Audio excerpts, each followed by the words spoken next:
Yes, we are back again, folks. It is Friday night on the bus, and this is always the point where I will say, you know what that means. But tonight, it doesn't quite mean what it's meant for the last year, because tonight, you have been demanding it. You've been shouting for it. I've seen the comments. When's another Bustalgia episode coming, Phil? Well, lucky you. Here it is now. We're going to do a not so nostalgic dive into the past, because we're just going back a year. But we did this in last summer, just after last season ended. I thought, you know what?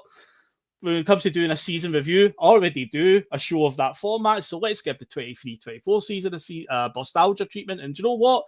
We're going to do it again. So yes, we're going to look back on season 2024-2025, which literally just finished last week.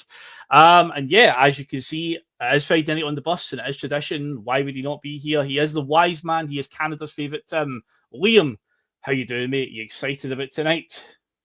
I am excited about tonight. This was a interesting season, and I think we could shed some light on it as well. There's a saying in advertising the old guys used to use. It's like it's time to open the kimono a wee bit, you know. And I think the kimono was well and truly opened this year. We've seen a couple of things we probably didn't want to see, and far more of stuff we did. So yeah, let's get that open tonight. Indeed. No, it was a bit of a mixed bag, to say the least, but we'll be getting into that in due course. And if we've got a third person tonight, Johnny is joining us tonight. Usually, Johnny's backdrop is different. And when it's not the usual one, you think, is he anywhere exotic tonight? But Johnny, you're not anywhere exotic tonight, are you? Not unless you count Fife as exotic now. No. So I'm up with the reason of visiting get the first visit to the grandson tomorrow. So we've come up today. And we're just stopping at a hotel because it's just easier for everybody. We stop at a hotel. So, so exotic, Glenrothes and Fife. Indeed.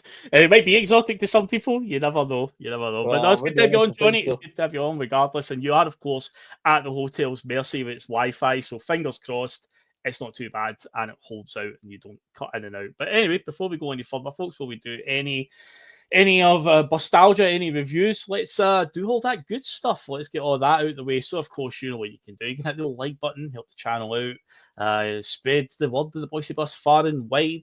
You can hit the subscribe button if you've only just discovered the Boise Bus and want to keep it in your life that wee bit longer. And, of course, hit the bell notification.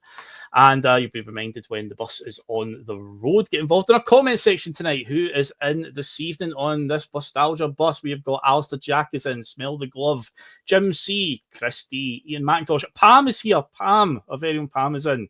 Jim Dolan is in. Ian McIntosh is in. And, of course, Graham Tyrrell's in. David Scullion's here.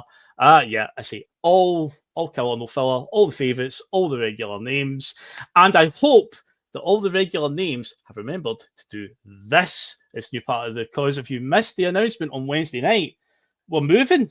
I'm taking the team to new surroundings for the new season. So remember, as me and Russell announced on Wednesday night, that the Boys on the Bus will be launching in August. So yeah, myself, Liam, Johnny, Connor, Mark, David, all the faces, all literally the boys on the bus who you watch.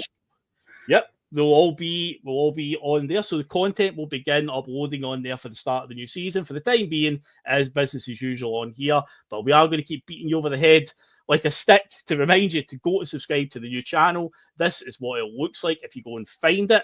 That is it, the Boys on the Bus. So yeah, remember to go and subscribe to it. It's simply at Boys on the Bus is the YouTube handle for it. So yes, remember to do that. I will probably remind you again before the show is over. And what else can you do? You can still head over to piesports.com and use that code BUS1888. Get 12.5% off of your order. And I think that's all the good stuff covered, all the usual that we go through. So it's going to be a bit of a long show. It's not going to be an hour, probably somewhere between an hour and 2 hours, but we'll say an hour and a half, 90 minutes, I reckon. So let's get started. So yeah, much like last year when I said when we were doing the review of the 23-24 season, it's not a terribly nostalgic one, but hey, if you stumble across this video in 3 years' time, it probably will be. So hello to anyone in 2028 watching this. I hope the world's in a better place than it is right now, to be honest. But yeah, let's get into it. So as I always do on Bustalgia, we will start with the pre-season roundup. Let's cast our mind back to a year ago, to last summer, where the world was in football and whatnot. So yes, pre-season roundup. Here we go. So, as always, I always start with the winners. What was going on in the world of football in summer of 2024? So, the Champions League winners were Real Madrid, just winning their 15th title. So, to spread the love a bit, Real Madrid, come on, that was their 15th. They beat Borussia Dortmund 2-0 in the Champions League final at Wembley. The Europa League was won by Atalanta. Pay attention to them because our paths will cross with them in the upcoming season. They crushed Bayer Leverkusen, the seemingly unstoppable Bayer Leverkusen in the Europa League final. Adam Lohr-Lookman scored a hat-trick. Bayer Leverkusen 1 game short of a perfect season. They could have won a treble, undefeated, but they came a cropper in Dublin, and a very unmemorable Conference League final as Olympiacos defeated Fiorentina 1-0 in Athens. It was Fiorentina's second loss in a row in the Conference League final. As for the major leagues all around Europe, England, Manchester City won their 4th championship in a row, pipping Arsenal on the last day of the season. In Scotland, with us, obviously we had won the league, and we won a cup double. We won the Scottish Cup as well. Adam Eder scored a very, very, very late goal in the 2024 Scottish Cup final. So one of the best moments I think I've ever had as a fan in the stadium. I think I genuinely had an out-of-body experience when that ball hit the back of the net. It was absolute bedlam in stands. And yes, we did go on and win the title in Brendan Rodgers' returning season. In Spain, Real Madrid were the champions in 2024. They were 10 points ahead of Barcelona, which is interesting because the season before that, Barcelona won the league 10 points in front of Real Madrid. So they just swapped places. In Germany, as I just mentioned, aforementioned Bayer Leverkusen, they were very, very close to the undefeated perfect season. They got an undefeated domestic season. They won the Bundesliga without losing a game, and they won the German equivalent of the FA Cup. But yeah, they came up cropper in the Europa League final. In Italy, Inter Milan won it, 16 points ahead of their rivals AC Milan. In France, it was PSG, no surprises there, 9 points ahead of Monaco. Holland, PSV Eindhoven won it, 7 points ahead of Feyenoord. And in Portugal, it was Sporting Lisbon, Sporting Club Portugal. They were 10 points in front of Benfica. And there was a major tournament last summer. Scotland qualified for that. Remember that, guys? You'd be hard-pressed to remember because we were absolutely dog shite. Embarrassing performance from Scotland. They finished 24th out of all 24 teams. If you're going by that ranking, we were the first team officially eliminated. We rolled up to play Germany in the first game. Of course, it was a bit of a free hit, but we took an absolute tank in there. But hey, Switzerland and Hungary, we could do something against them, but we basically just played within ourselves in both games. Took the lead against Switzerland, then conceded a comedy equaliser when Anthony Ralston played the ball to the invisible man, and Xherdan Shaqiri intercepted it and pinged it right in the top corner, because why wouldn't he? And then we played Hungary in a win or bust game, and it was like both teams weren't even playing to win, and then Hungary scored a counter-attack goal right at the death when Scotland were then suddenly trying. So an embarrassing show from Scotland in the end, and the tournament was won by Spain. A 16-year-old Lamine Yamal was one of the stars of the tournament, playing for the Spanish national team and also in the Barcelona team. So it just proves that, if they are good enough, it doesn't matter what age they are. And that is just proof of it. Something we've said enough times on the bus talking about our reserves and whatnot. Who cares about their age? But yeah, that was the summer last year. But overall, the tournament, I think, showed the best and the worst of current day football, because I felt like all the games that were enjoyable were all the ones that involved teams like Albania and Slovenia and Czechoslovakia and, all the sort of lower down teams. I felt like the big teams kind of played a bit within themselves. But yeah, Spain did go on to win it out of the final. They were better than England, I would say. But yeah, a 2-1 victory over England, and it was in Berlin, the tournament held in Germany. So, world transfers. What was going on? What was the big movers and shakers? The biggest transfer of last summer didn't have a transfer fee attached to it. Liam, do you remember who it would have been then if it didn't have a transfer fee? The biggest news in the world of transfers? Last year? No. Kylian Mbappe. Kylian Mbappe moved to Real Madrid. I say it was the biggest transfer of the summer, but it didn't have a transfer fee attached to it. It was well known he wanted out of PSG. He wanted to go to Real Madrid. There was even talk the year before he was willing to go to Saudi Arabia for a year for a 300 million transfer, then just walked to Real Madrid on a free transfer at the end of a 1-year deal. But anyway, he got out of PSG and he went to Real Madrid. Victor Osimhen had a very controversial departure from Napoli and went on loan to Galatasaray. A very strange exit there. Julian Alvarez left Man City to join Atletico Madrid. Douglas Luiz left Juve to join Aston Villa. Dominic Solanke joined the Ange Revolution at Tottenham Hotspur for, I believe, about 70 million quid. I think they paid for him. Wild English Premier League tax. What can you do? But yeah, he left Bournemouth to join Spurs and Ange Postecoglou. Pedro Neto moved from Wolves to Chelsea. Euros winner Dani Olmo transferred to Barcelona, and then he couldn't get registered initially because Barcelona are a bit of a circus of a team at times. They can't register players. Transfer fees are a bit odd with Barcelona, but he did get registered in the end. He left RB Leipzig, a team whose path we will cross this coming season as well. Michael Olise left Crystal Palace to join Bayern Munich. Again, pay attention to that one because that one will play a part in our upcoming season as well.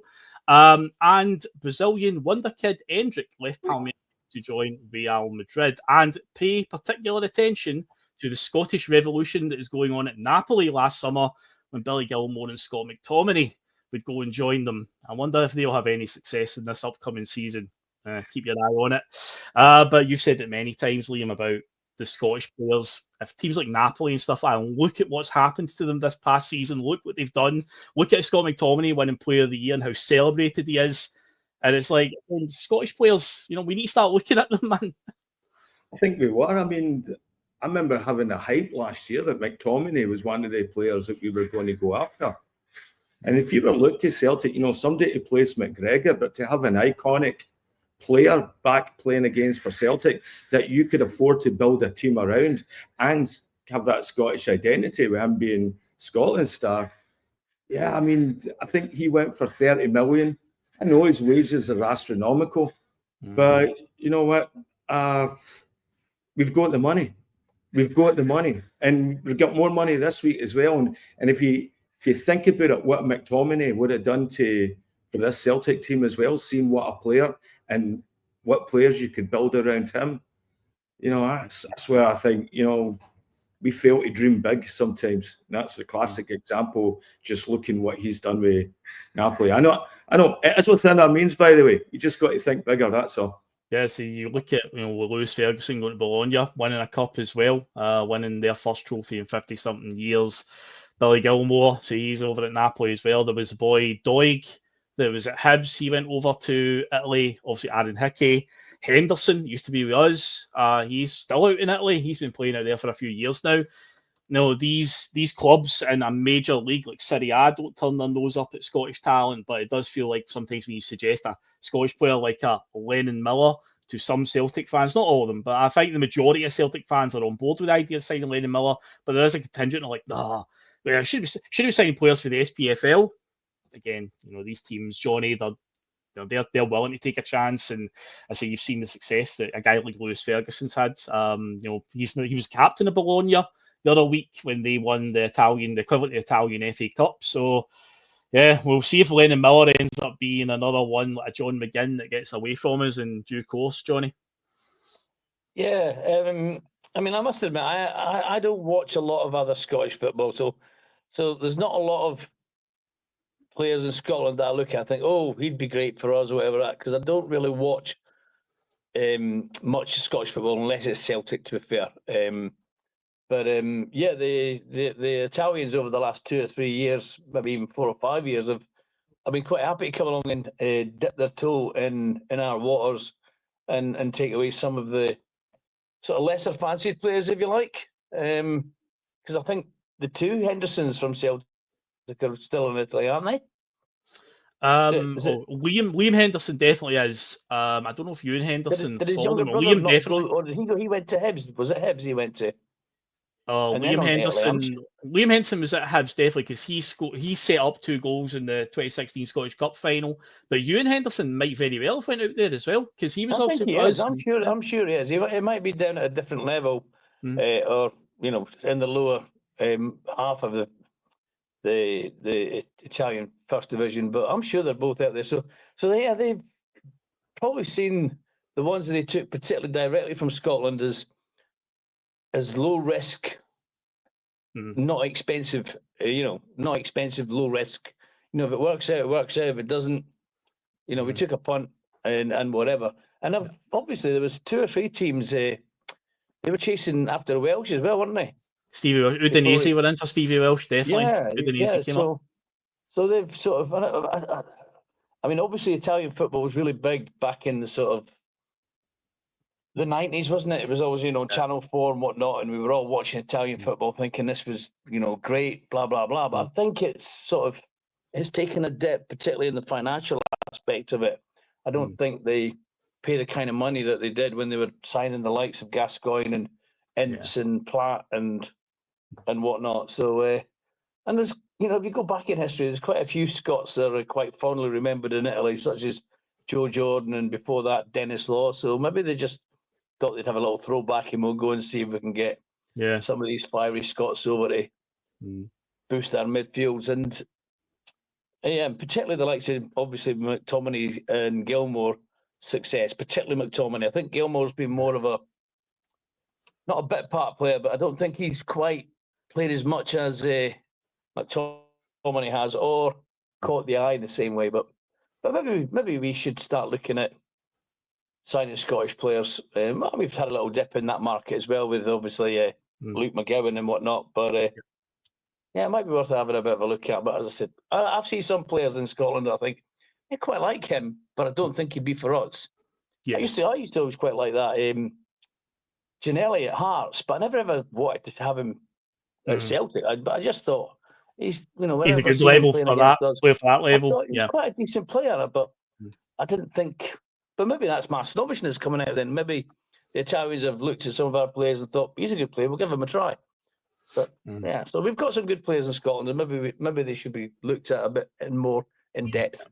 Yeah, definitely. Well, they'll need to always pay attention for that for the UEFA squads, whatever competition Celtic are playing in, you've got to have a contingent of homegrown. So it's always something they've got to be wary of. But yeah, that rounds up the football side of things from last summer. So pop culture wise, so as I always do, what was number one in different charts when Celtic kicked off the season? So Celtic did kick off on August the 4th, 2024. We beat Kilmarnock 4-0 at Celtic Park.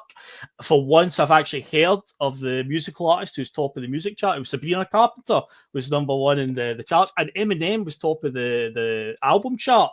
So I'm 2 for 2 on that one. I've actually heard of those two. And the number one film at the box office when Celtic kicked off was Deadpool and Wolverine, which I've still not seen yet, but I'm always meaning to see that. Now, as for world news stories in the summer of 2024, casting your mind back a year, Rishi Sunak announced a general election in June while outside Downing Street. Well, it was pissing down, absolutely sodden with rain. And then the next month in July, he got absolutely trounced in the polls or the voting. And Keir Starmer became the Prime Minister. Are we better off because of that? No, not really. I know there's the argument of, well, at least it's not the Tories, but let's be honest, have Labour been much better? No, they're definitely not. So, as I said earlier on, if you watch this in 2028, hopefully the world in this country's in a much better position than what it is right now. Now, here's a pop quiz for you guys. It's a real good one. Liam, if I said to you the word ray gun was trending in the summer of last year, do you know what it would be about? Aye. The Australian breakdancer. Would that be her there? Aye. Yeah. There she is. Ray gun, yes, because the Summer Olympics happened, and the big story coming out of that was breakdancing was added as a new sport. And it's not coming back, funny enough, because yes, Australian breakdancer Rachel Gunn, known as Ray Gunn, she became infamous notoriety beyond belief, an instant meme with her dance. Phenomenal, absolutely phenomenal. So it's the one lasting memory of the Olympic Games last year. I mean, what can you say? I'm disappointed that no footballers adopted that as a goal celebration at the time. I'm genuinely, honestly. I'm 100% sure Greg Taylor didn't adopt that as a playing style. It looked very, very familiar to him trying to mark a man in the box. Game Tyrrell, of course, is based. It says Aussie legend. There you go. Yes, indeed. Ray Gun. Aye, so that was a big story there. Alistair Jack's like, oh my God, what's that? Exactly. She's got instant fame from it. Something. It's like Eddie the Eagle. Eddie the Eagle years ago, he was terrible, but I instantly made him like famous for being terrible. But yeah, because of her, breakdancing isn't coming back as a sport in the next Olympics. It's been dropped already. So there you go. As for Team GB, the UK, whatever you want to say, they won 65 medals overall, which was better than the previous total at the Olympics in 2021. It would have been because of COVID. I think it was in Tokyo, wasn't it? And other news that happened as well, Donald Trump was shot at a rally in Butler, Pennsylvania. That happened in July last year. Wild moment. I mean, I'm not the biggest fan of Donald Trump. I've mentioned that many times on here whenever his names came up. But yeah, that was quite a surreal moment where he was shot. The person who had a shot at him was killed. One of the people in the crowd was killed as well. Just wild America. Oh, what a country! What can you say? And on another bit of somber news, and it's quite relevant to what's going on just now. We saw just the other day in Liverpool, there was obviously an incident at their victory parade with a car that obviously ploughed into some people. It was a year ago. It was last summer that they had the incident in Southport, which goes just outside of Liverpool, where some young girls coming out of dance class were set upon by somebody with a knife. 3 of them were killed, 8 injured, 2 adults injured. And it's quite, I say, pretty much a year on. Another tragedy happens in Liverpool as well. Because the first thing I saw the other day when that thing happened to the car, that instantly came back to my mind. But yeah, it was last summer. So I say on a somber note, that was I was looking through the news stories. I was like, geez, that's a year ago almost. So it's just tragic stuff. Just I say, this world that we live in, just absolute bonkers. Some of the things that go through people's heads to do something like that. Absolutely pathetic stuff. So yeah, that was the sort of news roundup of last summer. But moving on to the Celtic headlines now in the pre-season roundup. Let's get on to what was going on with us heading into the new season now as we head into 24-25. So Brendan Rodgers, he's back now a year. There was still a bit of resentment from some fans towards him. He did say when he came back in 2023, come back and see me in May. I'll see you here in May. And he delivered a Scottish League title and the Scottish Cup.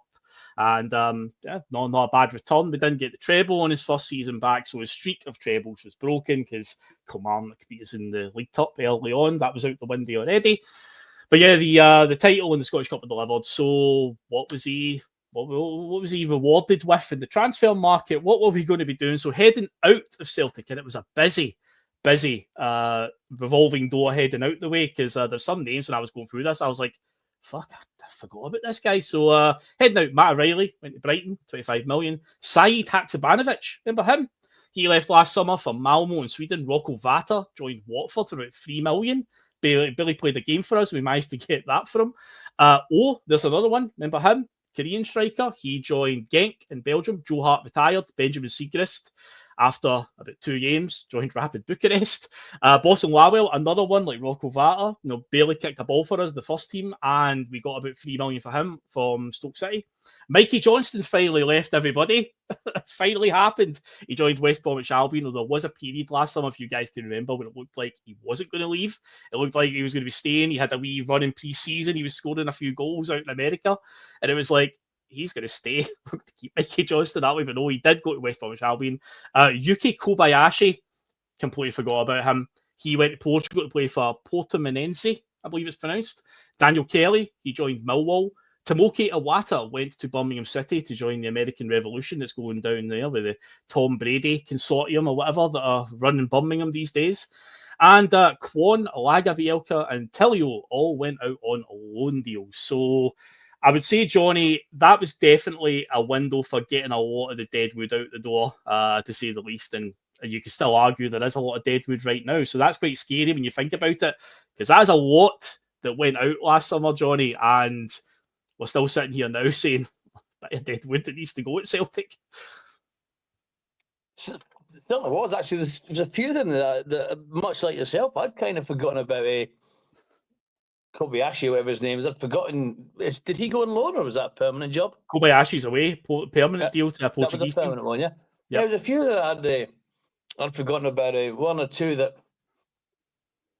like the young boy Kelly. I mean, like I know we lose so many of these sort of players who they seem to come out of attention. We get a couple of games out of them, and then they're gone. And they only get in a couple of games so that we're trying to give them a little taste and, oh, please stay, will you?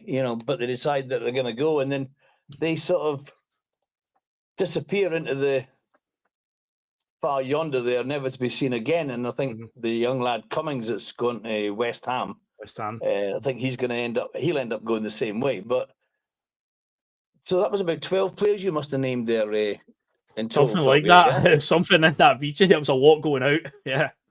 And we've got 10 or 11 players who are out on loan at the moment. Or, yeah.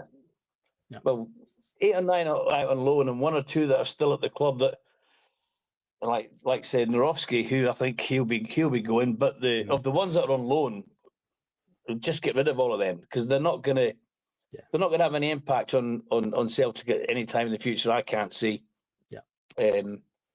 So, but we did get some decent money for guys that weren't playing for us. £6 million between Bustlagia and Rocco Vata. I mean, that's just ridiculous to get £6 million for them. So, yeah.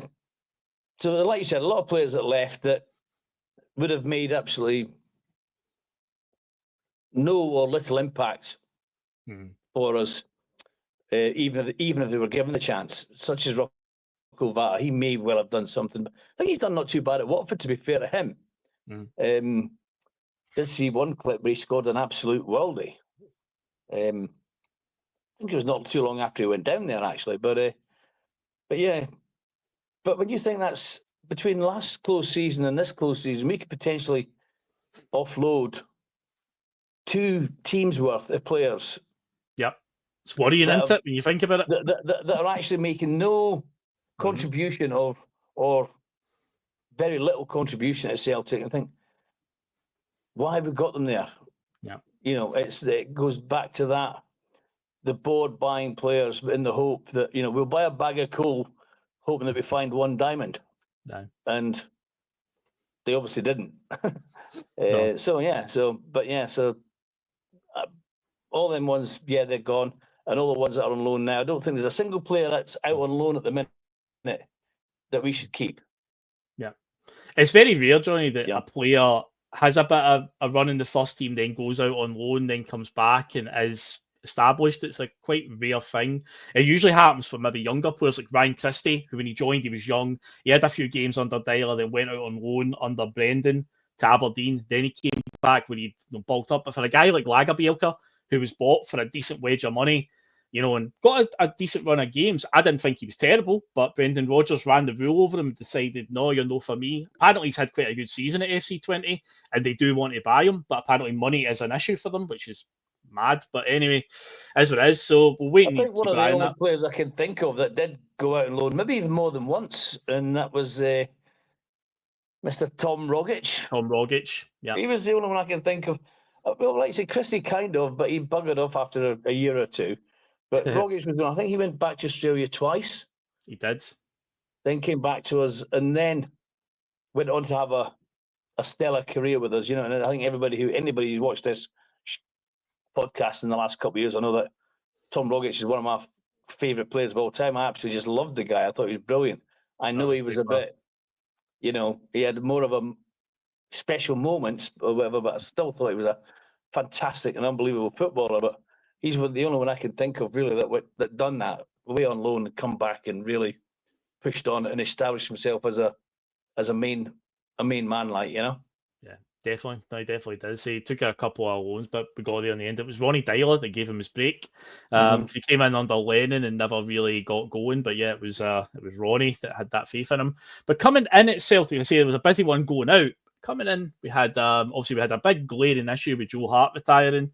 So we brought in 2 keepers. Obviously, Siegrist left as well, but again, nobody really noticed Siegrist, to be honest. But obviously, Kasper Schmeichel joined from Anderlecht on a free transfer after playing at the Euros as well for Denmark. And Viljami Sinisalo, I believe I did pronounce his name. I'll just call him Sinisalo. I've tried to pronounce his name first name. I believe that's how it's done. He came in from Aston Villa after being on loan at Exeter City for a year in League One. We pursued for most of the summer, as Celtic would do, because why not? Paulo Bernardo and Adamida, we dragged our heels on that one. You know, they were kind of slam dunks because they were on loan. You'd think that we'd be able to get them over the line pretty quickly, but no, Celtic haggled and whatnot, back and forth at the table, and eventually got both of them over the line. Adamida was pretty late in the window. I believe Regan and David had a bit of banter about Regan predicted August 15th, and if I remember correctly, he signed on August the 14th, and Regan began chopping this in about June. who does Regan know? Who's his insider? How does he know these things? But yeah, Regan did predict that quite incredibly in like June. Says, I think he'll sign on August 15th, and it was August 14th. And in the end, David had to buy him this away shirt with Eder on the back as a reward because he was that close to it. And yeah, so that did happen. Alex Valier. Remember him? Yeah, he came in on loan from Barcelona for as much needed competition to our other left back. You know who that is. And that didn't last too long because Greg Taylor saw off another one. We splashed the cash though on Arne Engels after Matt O'Reilly left, 11 million from Augsburg in the Bundesliga, and we spent £6 million on American centre-back Austin Trusty from a freshly relegated Sheffield United, who were just off the back of one of the worst Premier League campaigns in history. And Luke McCown joined on the summer window deadline night. It was a great wholesome moment, that walking around at the stadium, it's empty, the floodlights are on, and that smile on his face. I think every Celtic fan right then and there, who was maybe a bit, Luke McCown, I was definitely one of those ones. I was kind of like, it is what it is, they're fair enough. But when I saw him with that smile, I just went, do you know what? I really hope he does it, and I really do. I could just see it in his eyes, see it in his face. This means so much to him. I can live vicariously through this guy. And it's safe to say that Luke McCown exceeded many expectations. He had a pretty solid season in the end. A few dark spots here and there, a few ones that we'll really talk about. But yeah, overall, I'd say he wasn't too bad. But yeah, that was the summer transfer window. But of course, as I always do at this stage on Bustalgia as well, we have to keep our eye on the competition. What was going on over the city at Ibrox?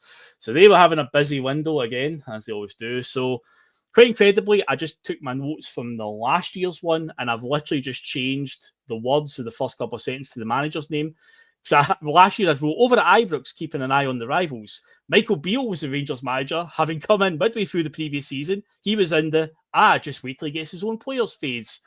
I've just had to change from Michael Beale to Phil, come on. I've got the exact same sentence. It just says, over at Ibrox, keeping an eye on the rivals. Philip Clement was the Rangers manager, having come in halfway through the previous season. He was at the, just wait till he gets his own players in stage of the Rangers cycle. So I literally just had to just change one name, because yes, rinse and repeat. It seems to be the same thing every season with Rangers. And yeah, who did they bring in to compete with us last season? They brought in Mohamed Diamande, Hefty, Clinton and Ciala, Connor Barron, Liam Kelly, Hamza Igamani, Robin Proper, Nedim Bajrami and Vaclav Cherny and Oscar Cortez joined on loans. Heading out of Ibrox was John Lundstrom, Ryan Jack, Kamar Roof, Borna Barisic, John McLaughlin, Robbie McCrory, Connor Goldson, Jose Cifuentes, Ben Davis, Scott Wright, and the always popular Todd Cantwell.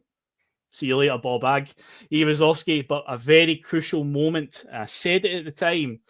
James Tavernier was halfway out the door at Ibrox and the deal collapsed at the last minute, and he opted to stay and remain as the club captain at Rangers. And I said at the time, that'll be crucial because he breeds a loser mentality in that dressing room. And it was crucial in the end. So yeah, that was what happened over there. As in, and yeah, that rounds up the pre-season roundup heading into the season. So say you like about Rangers, I'll tell you what, they're not frightened to change.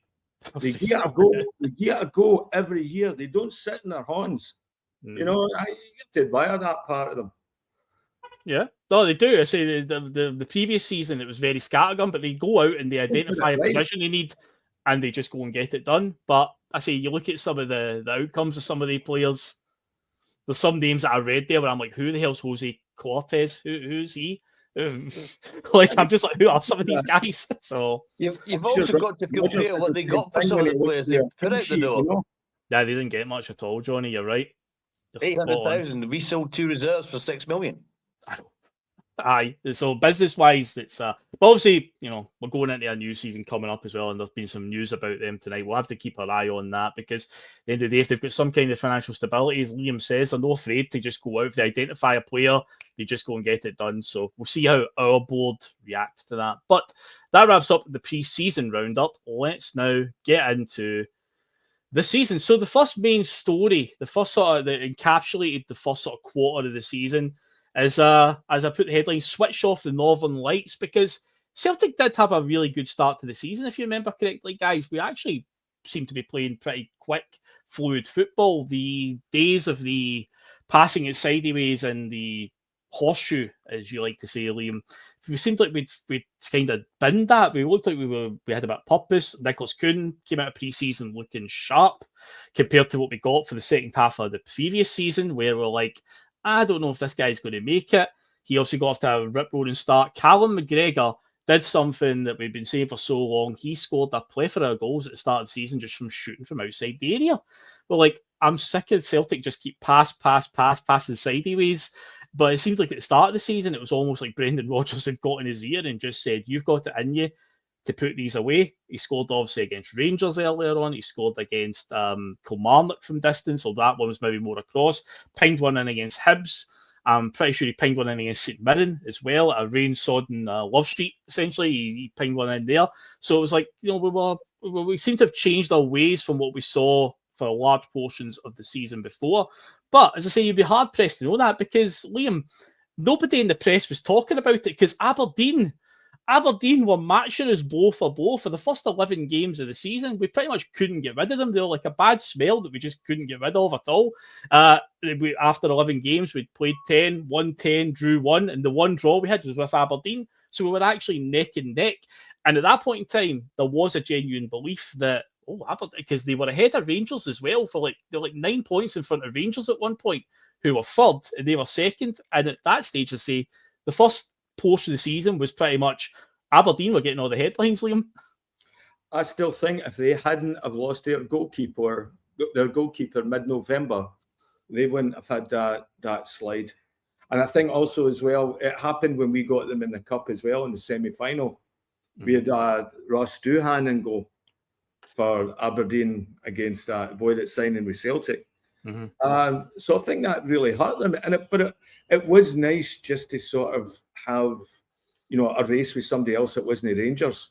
And it was good just to sort of let them know as well, that, got to show up. And I just think they had, I think Clement, the Rangers coach at that point, it showed him up as well that he didn't have really, he was out of his league. He was in the Rang League. He did not understand this league, and you could see that in those early games. And I think that helped with Aberdeen's rise as well, because Rangers looked very, very vulnerable to everybody. And so everybody was going in expecting to try and take points off them as well, because Aberdeen has showed that way. And that became the dismantling of their season, I think, and Clement and that. But we did have an explosive start. I think Kuhn was looking like a worldie. Daiza Maeda was like getting goals, and you said, and McGregor was chipping in.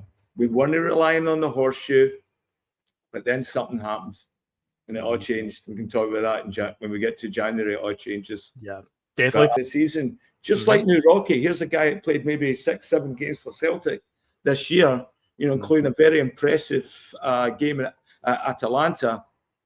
And again, did Greg Taylor really see him off? Or was he not really given the chance that the boy should have had, showing what he had shown pre-season? Or like through the games that he had. Because Rodgers didn't trust Greg Taylor in Atlanta in a game that we were going to be defensive. Because Greg Taylor doesn't defend. Mm-hmm. So I remember Valley having a good game that night. He was actually quite good, Yeah. So I think we had a good flying start to the season. And then, it just seemed to deteriorate, Mm-hmm. Well, here's some mad numbers for you to give it context of just how mad it was with Aberdeen start. So the start of the season, up from August through to the end of November, because we played Aberdeen in the first game of December in the league and beat them at Pataudry. And that was the first... they'd lost just before that. They had a little rocky spell just after we beat them in the cup. But in terms of the league, I say from August through to November, both teams had played 13, drew 12, and lost 0. Red played drew 2, and lost 0. We drew with... Who else did we draw with? I can't remember who else we drew. But anyway, we lost 0. So when we went into the League Cup semi-final with them, and we beat them 6-0. It was almost like we were like, that won't happen again after the 2-2 draw. Where, their tactics were agricultural at times in the game at Celtic Park. It was the boy in the middle, Nielsen, It was him that stood out to me. He just went about kicking everybody. But we were cruising in that game. I remember right. We were 2-0 up. We were relatively untroubled. And generally during that game, I remember watching it at Celtic Park and thinking, Aberdeen, for all the hype that they mean business this season, I don't see it. But then we had a weird 5-10 minute spell in the second half where it all just seemed to go wrong. And they got 2 goals, and then they just did what every other team does at Celtic Park, just shut up shop.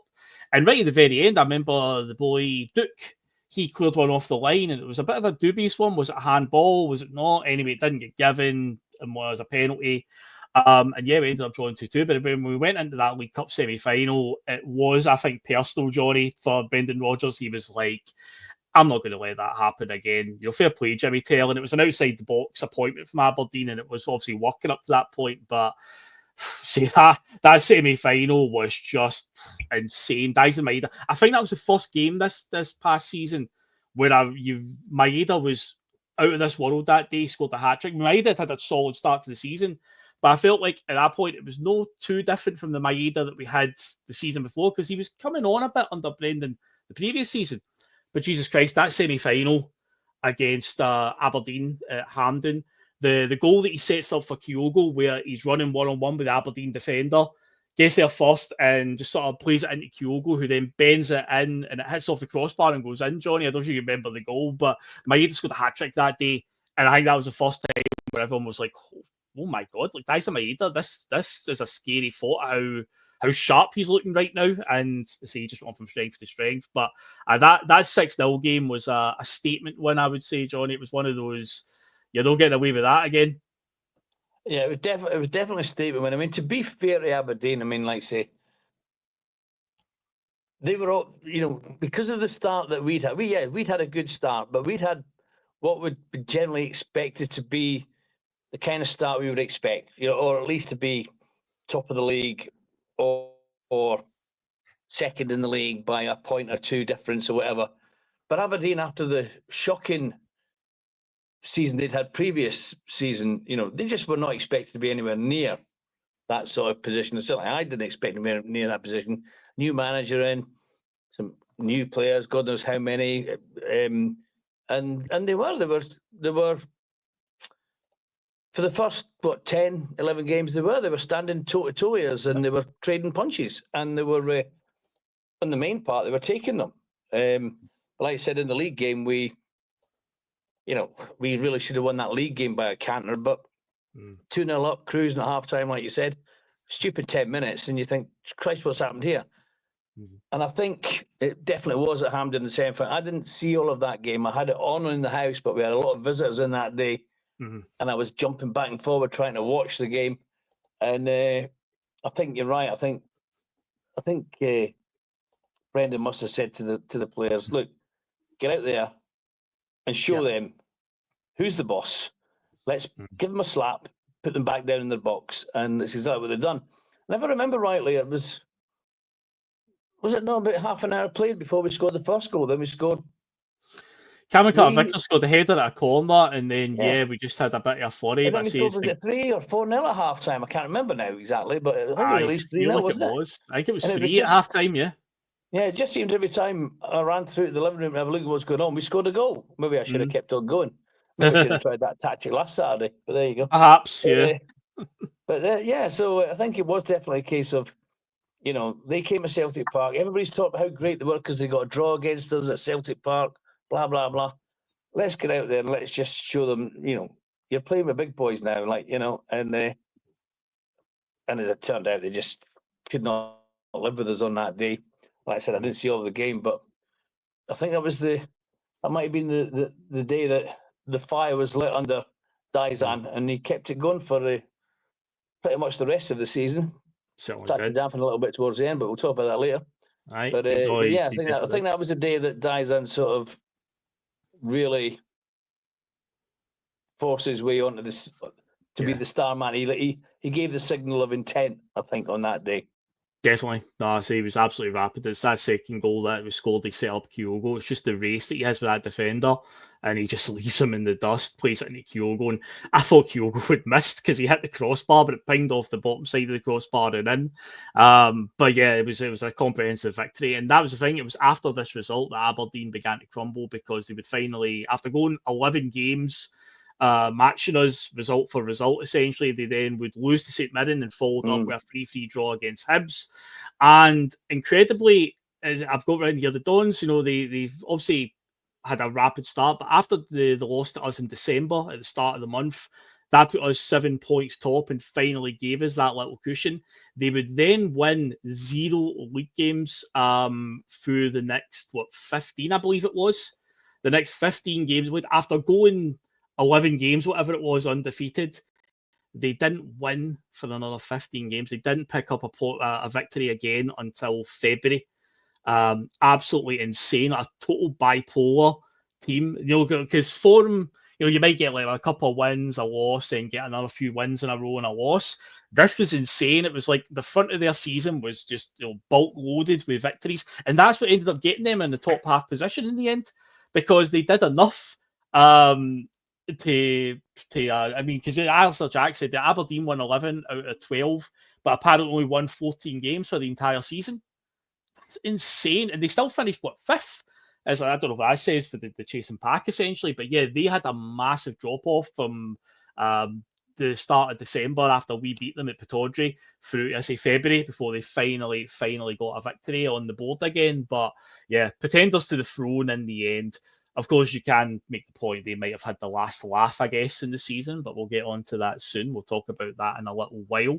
But yeah, as I say, the narrative of the first part of the season, the first quarter of the season, we'll call it, as I say, switching off the Northern Lights. They were getting a bit above their stations. We had to just flick the switch and say, off you go, back to your box, Aberdeen. This isn't a title race for you. Leave it to the big boys. And off they went. But turning away from domestic action, of course, one of the big stories, of course, this year was the revamp of the Champions League. I remember when this was all announced, we talked about it last season before all the draw was done and we got to see it in action. I was one of these ones that's like, if it ain't broke, don't fix it. I don't know if I'm really a fan of changing the Champions League format. I'm not a big, I didn't think it was bad or whatnot in this format, especially for us. I was just like, whatever. I was a bit put off by you can't drop down now to the competition below. Because again, I look at, are Celtic going to win the Champions League? Certainly not. Are we going to go far in it? I don't think so. I don't think quarterfinals, semi-finals. I don't see that happening. But I think Europa League, maybe if we drop down there, if we improve as a team and do well in the Champions League, but you drop down, that'd be great. But they took that away. That was gone. So new format came along. So it was now going to be a 36-team league with what they call a Swiss-style fixture thing, where they play 8 games. Every team plays a unique 8 fixtures. Nobody's got the same fixture list at all. They are divided into 4 pots, 9 teams in each one. You get 2 teams from pot 1, 2 teams from pot 2, 2 teams from pot 3, and 2 teams from pot 4. I believe at the time Celtic were in pot 3, if I remember correctly. And we would draw from pot 1, Borussia Dortmund and RB Leipzig, where the two that came out there. We also got as well Aston Villa, Atalanta, the Europa League holders, Club Brugge, Young Boys of Bern, Slovan Bratislava, and Dynamo Zagreb. And yeah, the aim for Celtic really, which I think did benefit us, even though I'm saying about they're taking away the Europa League, the drop down was, I saw it as a bit of a problem, but ultimately from Celtic's point of view, for a club of our stature in this new competition, the target was quite big for us. It's a 36-team league table, and it's anything above 24th goes through. Now, I know the bigger teams, your Liverpools and stuff, they would have been like, we want the top 8 so they can get that skip over the second round, essentially, and go straight to the third round. But for us, our target was pretty big. Just aim for the 24th. If we finish 24th, do you know what? That's great. It gets us into the next round, gets us a few more fixtures in February and whatnot. We can see how we go from there. So when I began to see the way the fixture list came out initially, before we'd even kicked the ball, and knowing that, 24th and up, it suddenly didn't seem that improbable. I was like, do you know what? We might actually do okay here, Liam. I think we did okay. I don't think it's as big a success as people making it out to be. First of all, that was a very favourable group we got. A lot of those teams some of those looked like teams we'd play in the other leagues that we played in European-wise. You know, I thought Zagreb could have been for the beating, so was Bratislava. Yeah, all of the, you know, other than Aston Villa and the first game against Dortmund, I mean, yeah, we looked well in control of that. I like the new format. I like the extra 2 games. I like the one-offs, so that it just causes so much variety, you know. And yeah, I'm liking that. And yeah, it's a shame that the main Champions League's groupings are all that, you know, are down to just so many few teams for so many outside countries. You know, I think there's only, outside of the big 3 or big 4, whatever it is, I think there's only 4 or 5 other teams. You know, Olympiacos, 2 Dutch teams, and I can't remember who else is in it. But yeah, I like the revamped format, and I think it gives us a better chance to go in and win some of these games. And I thought our best game was against Red Bull. The Red Bull game, we came out flying. That was the first time in a long time I'd watched us in a Champions League game where we looked really in control. We looked like we wanted it, and we looked like a team that deserved to be that. And I think that was our best game. Easily. Zagreb was frustrating because I really felt Rodgers, despite all the accolades he's getting, he held back in that game. He held back. In fact, that's where I first seen the horseshoe coming back. When it came back in its full glory, here was a game where we needed to just sort of had the boys to go for it away from home. And no. He went back to possession-based football. I mean, if you sort of, you know, glean for the tone of this conversation tonight, I've went off Rodgers. I know you have. I said that earlier, and you know, when we were talking last week before the cup final, I said I'm not confident we're going to win this. In fact, and, you know, and I outlined the reasons why, and I think every single one of those reasons that sort of appeared when we played against Aberdeen. And I'm thinking, you know, yeah, we've got a guy, a 2-year plan, 3-year deal. And I don't know if he'll do as well in the Champions League next year. And if he doesn't, then, well, that's the 3rd year. What have we got? You know, what have we got? Has he built as a squad or a legacy or a team or players that we can trade? I mean, the last guy gets pelters for some of the people, even on this, you know, chat group. But yeah, I don't know where he's taking us right now. And I think looking at what he did at the Champions League, yeah, he gets a lot of accolades for it. But remember as well, Red Bull had a disaster that year as well. They lost to everybody. They did. That's the thing. That's one of the narratives that's really bugged me this year is from our chums across the city, all the fans of Rangers on Twitter with all the hyperbole and going on about, I mean, Celtic got an easy draw. 3 of the teams that they played finished in the bottom, whatever it was, 8 or something, or the bottom 12 that got eliminated. And it's like the supercomputer didn't know that RB Leipzig were going to have a generational stinker. They were a pot 1 team for a reason. They were there on merit, but their fixtures were atrocious. Like they drew like Liverpool, Inter Milan, like their first like 5 fixtures or first like, because I think we were their 4th fixture. Yeah, because they were our 4th. But the 3 games before that, they played Inter, Liverpool, and I want to say Aston Villa. And then the game after that, I don't think they won a game until fixture number 6. And yeah, so they again, the supercomputer didn't know that. Now, Bratislava and Young Boys of Bern were in pot 4 for a reason. And shock horror, they finished in the bottom 12 because guess what? That's how the draw works. You get 2 teams from pot 4 guaranteed. But it was this weird narrative that they were churning out. What do you think Peter Lawwell rigged the draw? Do you think he fiddled with the machine and rigged the draw because he's got some sort of gig at UEFA? It's like, no, that's just the way it comes out. And next season, if we're in the Champions League, it might not come out that way again because that's how it works. It's a big supercomputer that does it. Somebody presses a button and it just spits out the fixtures. We don't know what it will be. So if Celtic are in it, we'll wait and see. We might get a favourable draw again. We might not. It's all just in the luck. We happen to get a decent one there. But I'll do a quick recap then of all the results so you remember. So we started Can I just say quickly on that?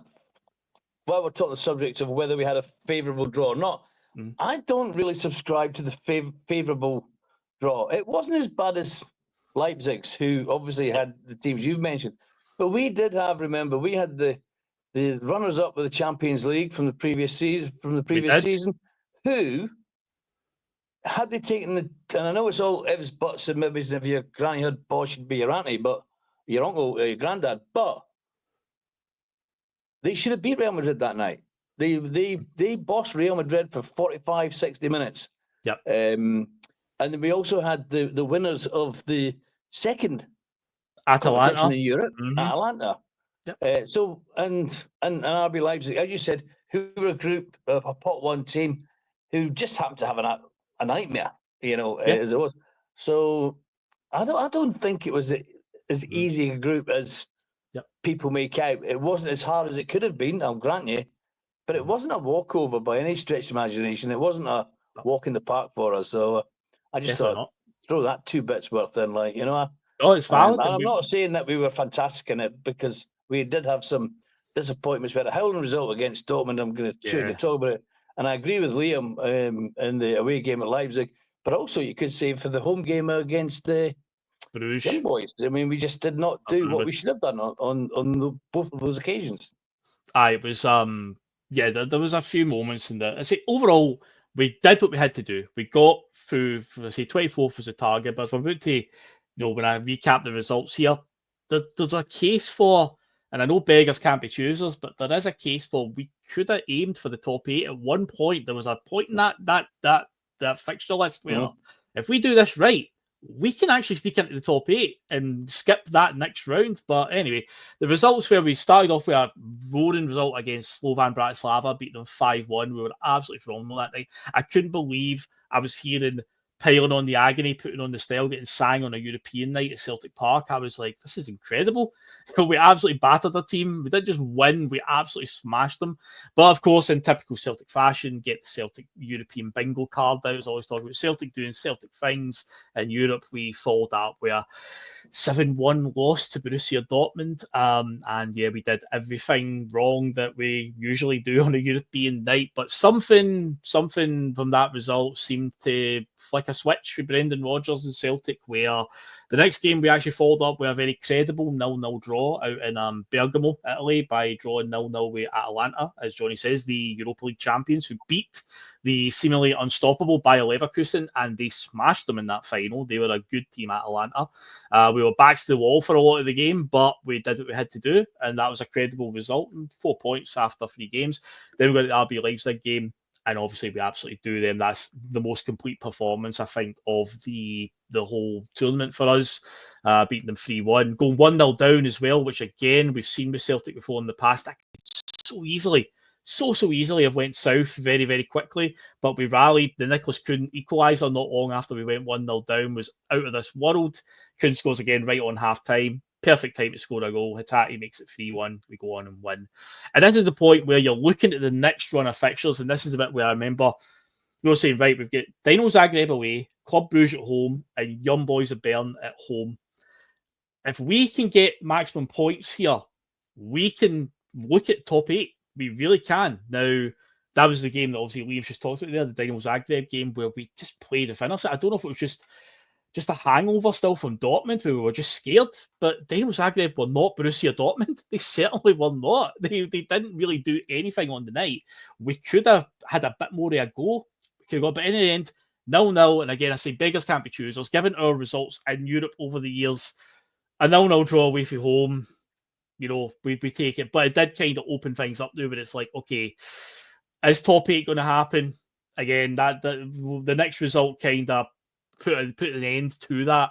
Because Club Brugge, credit to them, they were probably a lot better than many gave them credit for. I thought it would be in a home game. I was one of the ones that fell into that category. I know in the game right before that, they beat Aston Villa, but it was a pure freak goal, if you remember correctly.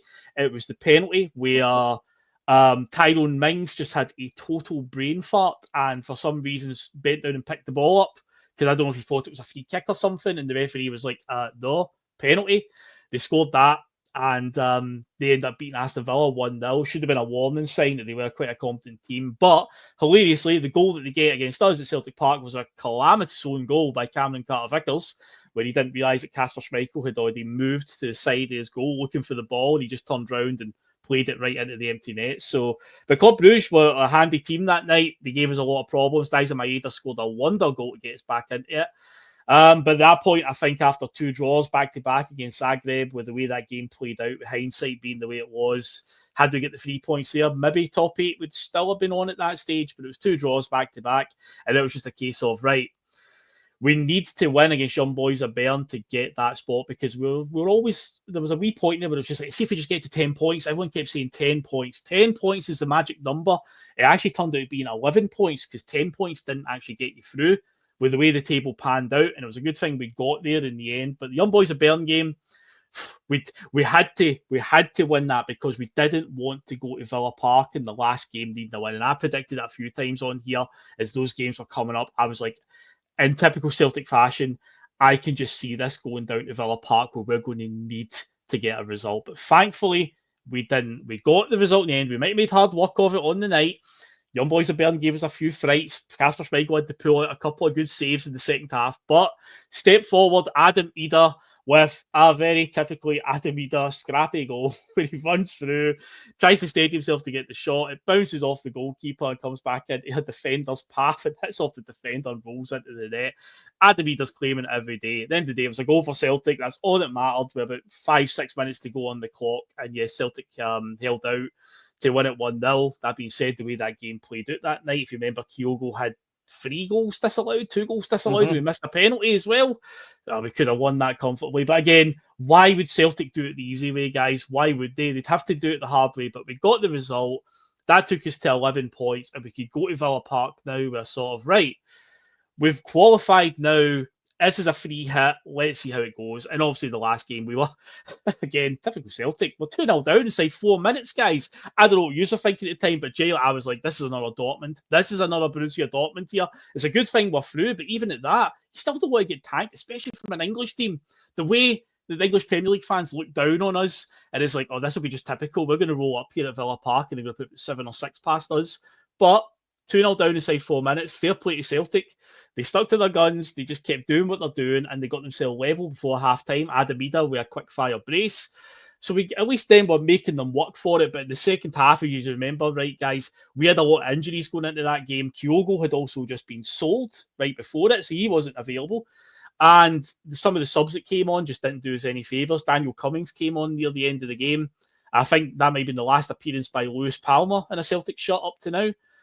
Yang was playing that point when Yang, we didn't really know what we were getting from him. Remember Matty Cash, the right back, was terrorising our left-hand side before he went off injured. And yeah, in the end, we lose 4-2. It was 3-2 up until the 90th minute. Then Villa scored to make it 4-2 and get the result in the end. But Celtic were through, and that was all that mattered. But I say there was a wee point there in time where it could have maybe been top 8. We could have skipped over the next round, because in the next round it was either going to be Real Madrid or Bayern Munich. Pick your poison, Liam. I think we all wanted Bayern Munich, but even at that, it was like, fucking hell. I remember the night of the Aston Villa game and how it kept chopping and changing. Right, if Celtic are currently sitting here, they'll play this team, and then it was always moving up and down. I think had all the goals that we scored against Young Boys actually counted, I think the goal difference would have took us into a section against, I think, PSV Eindhoven or Juventus we would have got, which looks a bit more favourable, but then I think PSV Eindhoven beat AC Milan anyway, so it's like, yeah, PSV probably would have beat us as well, to be fair. But it was Bayern Munich, and the first leg, obviously, is what it is, Liam. You know, we were quite slow for about 60 minutes. It was the last half hour we seemed to give them a bit of problems when Daizen Maeda went through the middle. But obviously, Michael Olise scored and Harry Kane scored. The second goal is ridiculous because everyone just leaves Harry Kane unmarked. I know there's an argument for, well, Harry Kane's a top-class striker. He makes that space himself. But when Daizen Maeda went through the middle, obviously we gave them a bit of problems, got it back to 2-1. But the second leg, Liam, unbelievable performance. And again, a typical Celtic in Europe moment where it's a hard luck story again, what could have been. But that night, it's no hyperbole to say it, we were absolutely phenomenal that night. Phenomenal in Munich. We were really good. We played Daizen in the middle for the entire game, I think. And I think that at that point, he was on form. I remember what a relief it was that we were getting him back for that game. And I was disappointed at the end of that. I mean, Alistair Johnston should have known more than anybody who their right back was and how he jumps into the play and scores goals. and he just left him absolutely unmarked. Talked about Alphonso Davies. I mean, they play in the same national team together. If he'd have known anybody's positioning or movement on the park at that time, it would have been Davies coming in behind him. And yeah, I thought it was just one of the things where we just let our heads down. Although, I mean, there was a really dubious non-call just before that as well, when the ball was up. Yeah. We had a ball that was through to Daizan, and Daizan got basically clipped with an arm or a fist or whatever it was, and he went down holding his head, and the referee waved play on, and that wasn't pulled back for VAR. And this is the VAR, the good VAR, with all the different things, and you see that sort of stuff as well. And you're playing against Bayern, you know, and this thing, you can see there's a bit of favouritism at that point. But it adds to the theory that see teams like us, Liam, teams of our level, UEFA don't want plebs like us at that level. They want Bayern Munich, Real Madrid, Juventus, Manchester City. They don't want teams like Celtic and Club Brugge and that getting through to the quarterfinals and whatnot. No. They see that European Super League that they threatened to start a few years ago. This new Champions League is to appease the big clubs. It's a sort of Super League idea. They're doing it this summer with that. So I get all the advertising for the club championship right now because games are in Seattle. We get Seattle television. It's broadcast non-stop. They're trying to change that into the Super League as well. I mean, look at Liverpool. They got 10 million for Chamberlain so that he could play with Real Madrid in this tournament. Oh, So you can stay with them in this turn. Alexander-Arnold, you mean? Alexander-Arnold. Is that why they've stumped up to 10 million early, is it? I transferred today officially. Even though he's out of contract, they've now got a bit of a transfer fee for him because they want him to play in this Club World Cup next week or 2 weeks from now. Yeah. That shows you what sort of interest in that. And I think that's a flyway of them just setting out the parameters for this Super League type thing. Where games all, you know, around the different cities and that. You know, it's got the Arabic teams in it, and but to be fair, they've been trying to get a Super League in since before the Champions League, in the old format came in, because that's why the Champions League came about, because the likes of Real Madrid, Barcelona, Bayern Munich, you know, the big European teams, not even necessarily the English ones, you know, because it was just used to be a case of a straight draw. Barcelona could get drawn against Real Madrid. One of the big guys is going out. It's costing us money. We're not getting these European games. And they were threatening then to go do something. This is why they came up with the original Champions League format, which then I think they tweaked again to expand it. And now, obviously, we've got into this new format, which, just for the record, I think actually wasn't too sure about it to start with, but I think it's brilliant. But I'm the same. So I'm a big fan. We're definitely going to end up with an actual Champions League at some point in the future. It's definitely coming. Oh yeah, for a shadow of a doubt. And I think I said this on this show before we talked about the Super League, but the fact that all the advertising literature for that thing that they proposed a few years ago, which is called the Super League, they kept saying it's a European one. The advertiser said the Super League. They didn't specify Europe, so they'll be looking to add, you know, your Saudi teams, not where the money is now, Chinese teams and all that. So MLS, guys like, you know, teams like Inter Miami, run by David Beckham, you got Lionel Messi and all that. They're looking for a World Super League. Forget a European Super League. That's what they're wanting. But yeah, see, that was our European campaign. There was definitely progress there. We got the very bare minimum of what we were looking for. We gave Bayern Munich a bit of a fright. It's a case of, if we just could just get rid of the wee silly mistakes that let us down, typical Celtic in Europe, then you can see that there is progress there. I know that, again, certain fans of a certain other club will argue about Celtic still haven't won a knockout game after Christmas since, you know, 2003, whatever it is, 2004.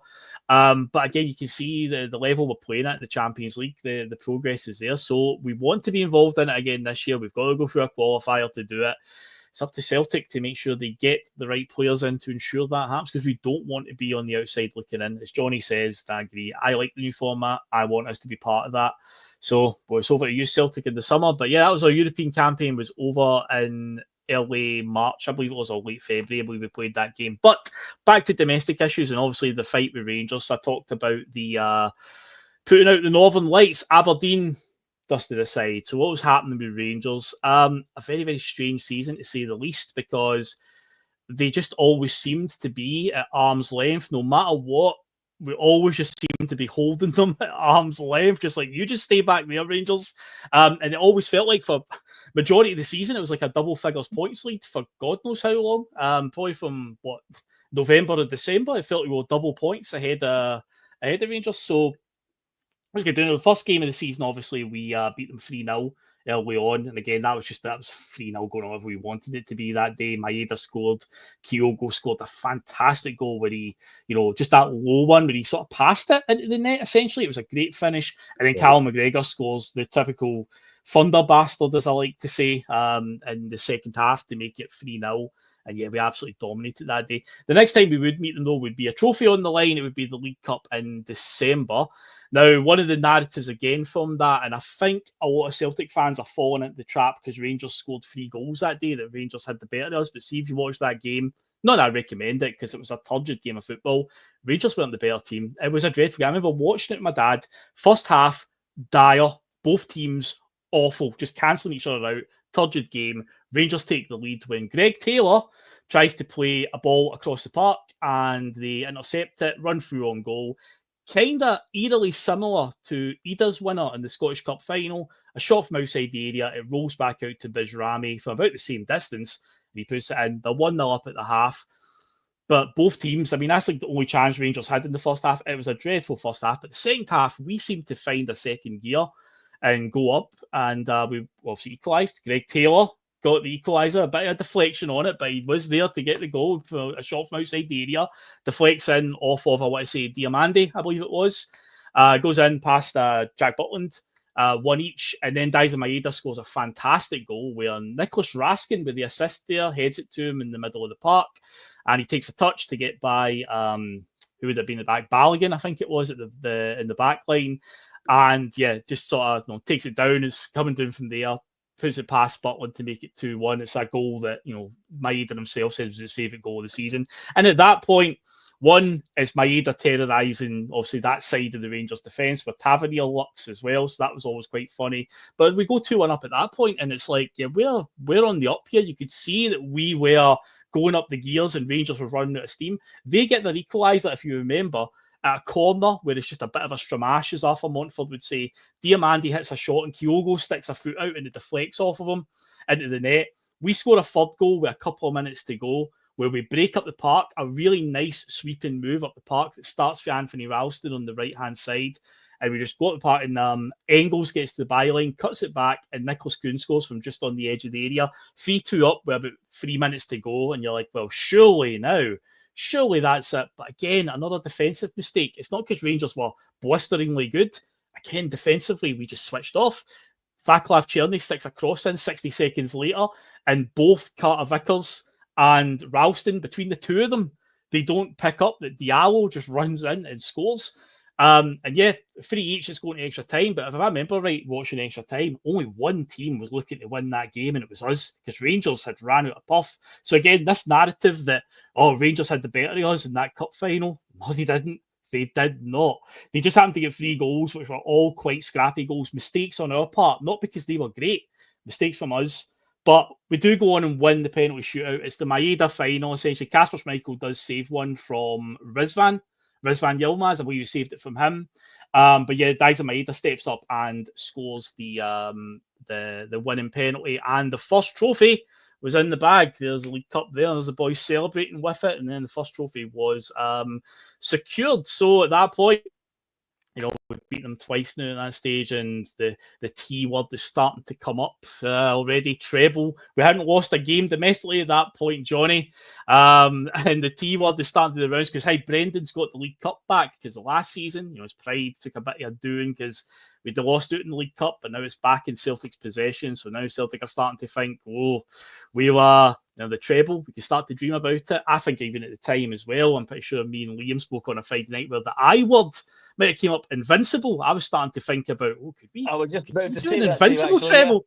Yeah. Could we do it at that stage? But yeah, this is around about the times I say, well, we're about to talk about the next game against Rangers, which it didn't quite go according to plan. The idea of an invincible treble went definitely down the Swanee in the next game, Johnny. Yes, I do remember this. Not just the game, but the occasion. That really, they picked the wrong time to lose a game, because I think I already told you before. I don't generally have a bucket list, but with this job that I now have, it gave me the opportunity to start creating one. And watching a Celtic Rangers game in an Irish bar in New York, that became my that was on my bucket list. And by some freak of nature, I was on standby, and I got called for a 3-day New York, which coincided to allow me to go to Dempsey's bar and watch it, and it was fucking awful. That's the one way of putting it. Yep, dreadful. To put it mildly, but they're great. I enjoyed the experience of being in the Irish bar in New York watching it, but the game was, well, just it's like they'd already been out on the bevy, and they'd just come straight from the pub. It was unrecognisable, to be fit. 14 points unrecognisable from what we'd seen in that sort of first quarter of the season. Just, I think we were all very confident, weren't we? We were all predicting, because at that point we were 13 points clear.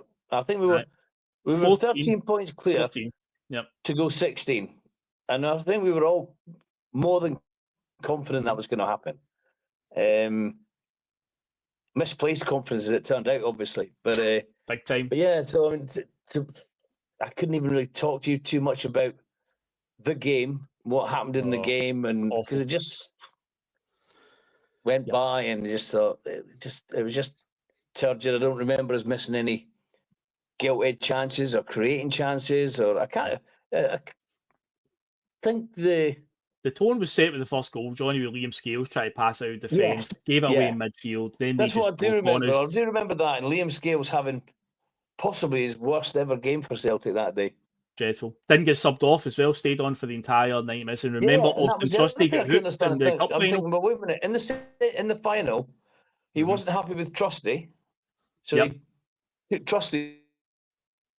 Scales was having by far a worse game of football than Trusty had in the final, and yet he stayed on. I think Brendan must have had Rangers on his coupon that day, like. Absolutely abysmal performance. So Yanis Hadji scores the opener. Could Kasper Schmeichel got down to it quicker? I think so, but I remember at the time on PMP, Russell was it was too good. I don't think it was a great strike by Hadji. That's not me just being bitter. I don't think there was much pace on it. But Schmeichel showed his age there, didn't get down to it quick enough, and it just went from bad to worse. When Robin Proper, who's a guy that even the Rangers fans dislike and say is rubbish, scored a goal. Don't get me wrong, he couldn't miss it. It was one that hit the post, rolled along the line, and he was there at the back post, just slide in and score. That just summed it all up. It was an abysmal performance from Celtic, and tanked 3-0, invincible trebles out the way. The worrying part from it is Brendan in the post-match began to talk about, complacency setting in because the players are just too comfortable. And again, this is interesting because the other day in the group chat, I can't remember who Regan replied to, but we were talking about that, and Regan said something about, the league was won at that stage. But I remember Brendan's very first season as Celtic manager, the invincible treble season, and the league was well won very early that season. After we beat Rangers at Ibrox in January 2017, I think that put us 16 points in front at that stage. And we didn't lose a single game for the rest of the season because in the end, Celtic finished that season 30 points in front of Aberdeen, who were second, and 39 points in front of Rangers, who were third. So I think if Brendan's coming out and saying things like that, and this would be the first time that he would mention this about the players getting too comfortable and a bit complacency, I think it speaks volumes in the attitude of this squad compared to Brendan's first squad that had the likes of Scott Brown, Moussa Dembele, obviously Callum McGregor was there and James Forrest were there, guys like Patrick Roberts, these types of players in the team. I think it speaks volumes. Mikael Lustig was in that team, Kieran Tierney. So I think it does highlight the mindset of that team 8 years ago, whatever it was now, to the one now, where, we were far ahead, that's true, but some of the performances from January onwards, it was abysmal. So you look at, there's a team in 2016-17, they were miles ahead in January, but they were still like, no, we keep going. Say 30 points in front of Aberdeen in second, 39 points in front of Rangers in third. There wasn't a case of, the league's already won, we can afford to lose a few games. No, they wanted to keep proving a point that they're the best. But yeah, there's some of the performances that would come, and of course it was summed up perfectly by the next meeting with Rangers, because Big Phil Clement, he's gone. Big Phil and his quadruple chasing Bears, gone. And it's now Barry and his Brogues, the Brogy Bears, as you called them. They come in, he's managed his Fife and Alor and stuff like that, the Celtic Hearts, that type of team. You're like, whatever. I drew comparisons to the Paul Le Guen season with Rangers, a foreign manager, he's got all these ideas, it doesn't work. They replace him with a staunch manager midway through the season in Walter Smith. This felt like that again, where they're like, right, it's not worked with the foreign manager, let's get a staunch manager in just to see it for the end of the season. And yeah, Barry Ferguson, they roll up that day. Celtic are still double-figure points lead at that stage. Just a case of just turn up and win seemed to be the mentality. And that first half, Celtic had an absolute Chernobyl, Liam. It was an absolute nuclear meltdown, 2-0 down. And to be fair, Rangers could have been 3 or 4 up at halftime. It was scary bad, that first half, Liam. Well, because it just came at us. And we looked like we'd already checked out. I think that was the one. I was pissed at Johnson and CCV because they were getting ready for their big game in the States against each other. It was an international one week after that, and they looked like they were already thinking ahead about their other games. And my God, and everybody said it in the podcast, okay, you have to get your team up for this.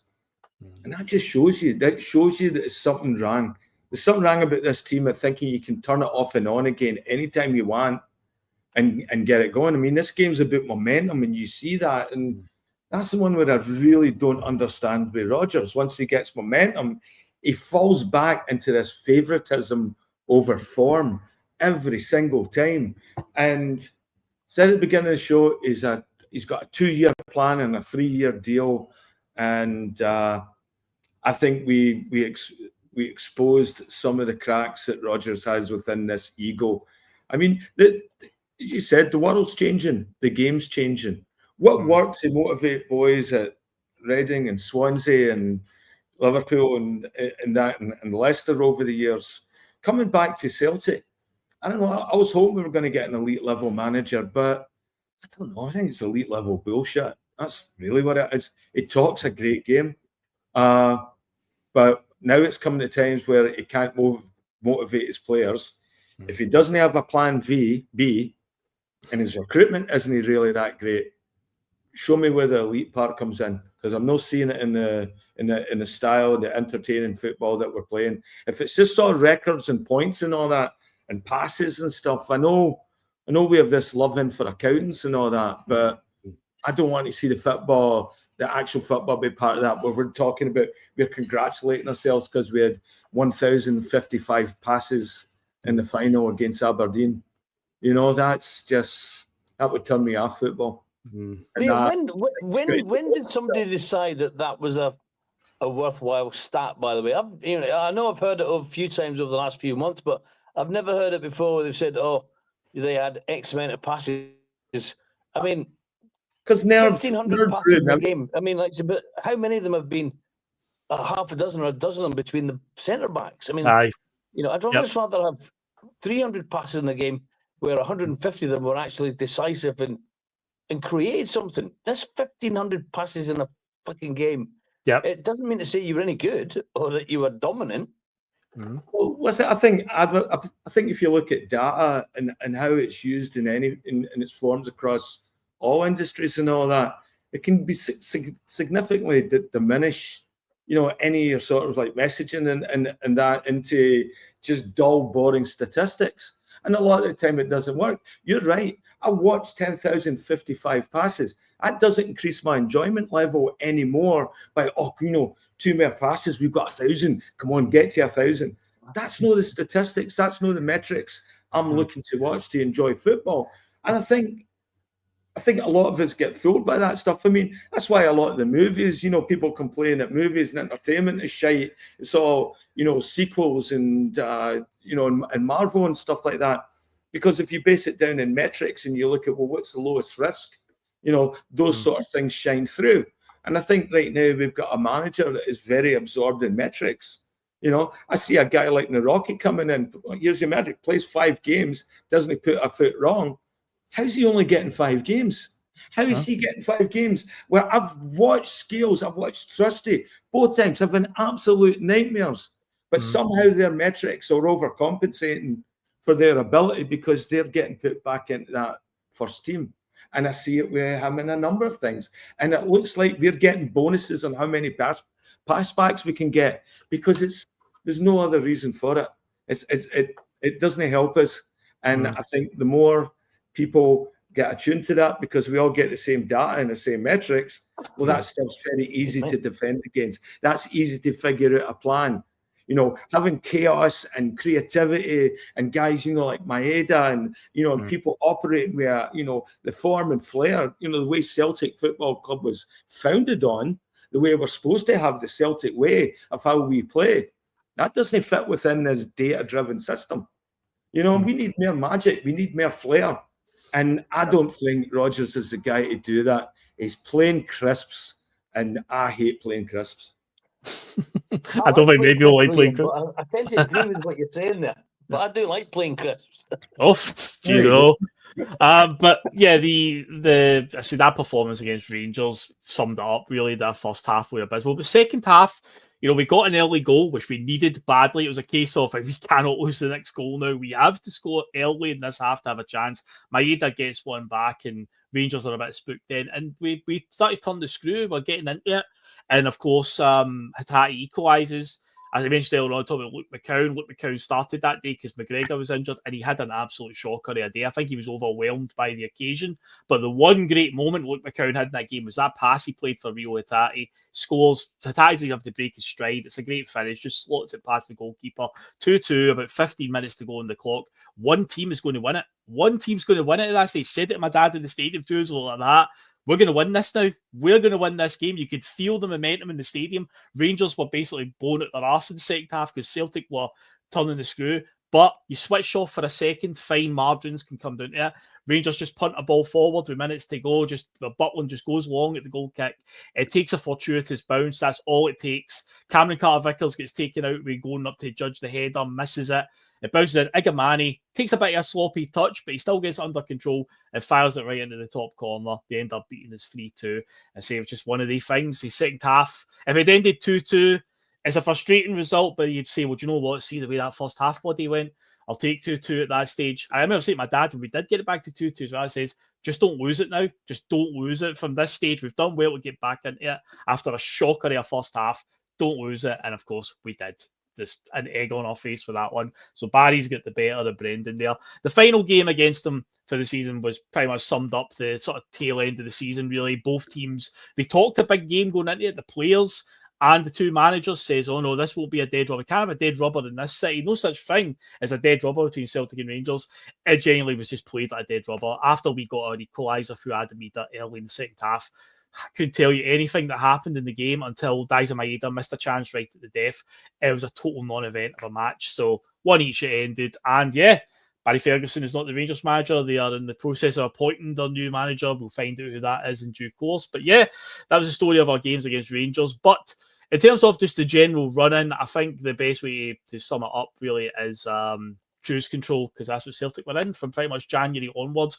There is an argument to say, even though our season ended last week officially against Aberdeen in the cup final, some would say, did Celtic season actually end in Munich when we lost? Because it did feel like after the Munich game that we were just kind of, just cruised through. There was some wild results. I say the aforementioned defeat to Rangers 3-2. We had a mad 3-each draw with Dundee up at Dens Park, where we were very, very lucky to get a point in the end. Where Austin Trusty had an absolute shocker in the second half. He got bullied by Simon Murray, of all people. We lost to Hibs, Easter Road. We lost to St Johnstone, bottom of the league. St Johnstone beat us as well. A totally lethargic and laboured performance. And yes, some players were called out after that St Johnstone game. Brendan talked about some players, I think, are looking for an easy game and whatnot. But it was like Liam said there, we would get a wee bit of momentum, then a shitty result would come along like that. But in between those bad results, there were some ones where we did turn up in style. We stuck 5 past Aberdeen at Pittodrie and at Celtic Park. We beat them 5-1 in both of those games. We beat Kilmarnock 5-1. We put 5 goals past St Mirren and Paisley, beat them 5-2. We beat Hearts 3-0 pretty comfortably. We beat Hibs 3-1 at the tail end of the season. But of course, the league was won officially against Dundee United at Tannadice 5-0. Well, 5-0 up after I think about 60 minutes in that game. Could have been more. I mean, we put 9 past Dundee United a few seasons ago at Tannadice. Could have been 9 that day, the way we went on. But in the end, we officially wrapped it up with 4 games to go against Dundee United. And yes, Celtic were officially champions. Of course, trophy day was against St Mirren in the last game of the season. But James Forrest, of course, got his big moment. That was something as well, a narrative that was going along as the season was. We were all willing. We were trying to manifest a James Forrest goal, and he finally got it. And pretty much the last kick of the game against St Mirren, a 1-each draw. But the big thing about that was the bigger story, if you look behind the James Forrest goal, was it was a pretty abysmal performance for Celtic. Yes, it's the last game of the season, but we had the cup final to prepare for. And momentum is very important. But after the league campaign was over, we've got the league title wrapped up. We've got the League Cup. Brendan has got a reputation of winning trebles. Only one team stood in the way, guys. Only Aberdeen stood in the way. We beat them multiple times this season, put a serious ton of goals past them. Just a few weeks before, we'd obviously put 5 past them up at Pittodrie. Our second string put 5 past them. So surely to God, guys, what on earth could possibly go wrong? The treble's wrapped up, isn't it? It's a formality now at this stage. Oh, for fuck's sake. Yeah. That fucking happened, didn't it? Yeah. The sound of failure horn there. Yeah, Aberdeen would end our treble dreams last week, and what went wrong there? There's so many things to point out. So my take from inside the stadium point of view was it did feel relatively flat. Even when Celtic scored their goal, I can tell you, because you'll know from being at Hampden, guys, who've experienced it, the stadium is not very well built for viewing football at times, especially if you're in the Celtic end and a goal was scored down the other end. Most of us didn't even know it was a goal. The players didn't really celebrate. There was no real excitement from the Celtic players when it went in. I know it took a deflection, the header from Carter Vickers. It hits the post, it goes along the line, and it's crossed the line, and the referees want to go. Initially, our reaction from me, my dad, and a lot of people around us was, is he giving a free kick? Because Don Robertson was giving free kicks out left, right, and centre. So we thought that there'd been a stop and play. And that's why the Celtic players won. There wasn't any real great celebration. But then it flashed up on the screen, like goal Celtic, the big graphic came up. And they began playing the goal celebration. So, it's a goal.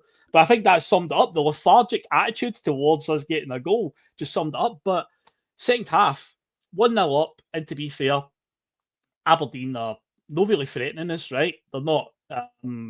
We're just playing it around. We're controlling the game. We feel like we've got an attitude about us at this point in the game where it's like, they're not going to score. We'll just keep the ball. We'll just see it out. But hey, it's cup finals. Mistakes happen. I said it on Friday night last week, Liam.